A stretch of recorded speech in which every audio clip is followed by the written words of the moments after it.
आज अनेक लोकांच्या दुकानामध्ये पाणी शिरलंय, घरामध्ये पाणी शिरलंय. आज त्यांना त्या ठिकाणी सरकार मदत करायला, आधार द्यायला पुढे त्या ठिकाणी येत नाही.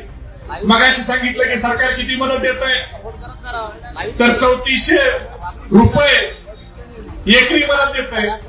म्हणजे 85 रुपये गुंठा. चंद्रकांतांना 85 रुपये गुंठा म्हणलं. जर 3 डझन केळं घ्यायचे म्हणलं एक उपमुख्यमंत्री आणि 2 उपमुख्यमंत्र्याला, तर 30 रुपये डझन केळे. अरे तुमच्या मदतीत 1 गुंठ्याच्या 3 डझन केळं तुम्हाला द्यायला येणार नाही. तुम्ही शेतकऱ्याच्या हातात काय देताय? तुम्हाला थोडी जनाची नाही मनाची लाज वाटली पाहिजे. आज शेतकरी आत्महत्या करतोय. नांदेडमध्ये टोपे साहेब, एक शेतकऱ्याने त्याचा घर वाहून गेलं, शेत जमीन वाहून गेली आणि आता मी कर्ज कसा फेडणार याच्यामुळे आत्महत्या केली. आणि त्या शेतकऱ्याने आत्महत्या केली म्हणून त्याचे आई वडील हे 12 तासांनी त्यांनी त्या ठिकाणी गळफास लावून आत्महत्या केली.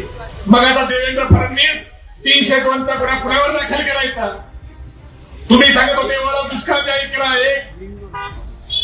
10/2021 तुम्ही म्हणले ओला दुष्काळ जाहीर करा आणि आता तुम्ही सांगताय ओला दुष्काळ जाहीर करायचा हा शब्दच नाही. मग तुम्ही 5 वर्ष मुख्यमंत्री असताना काही दाव्या केल्या का? तुम्हाला ओला दुष्काळ जाहीर करता येतो का नाही हे तुम्हाला माहित नव्हतं. पण फक्त जाती जातीमध्ये भांडणं लावायची, धर्माधर्मामध्ये भांडणं लावायची हा काम चालू आहे.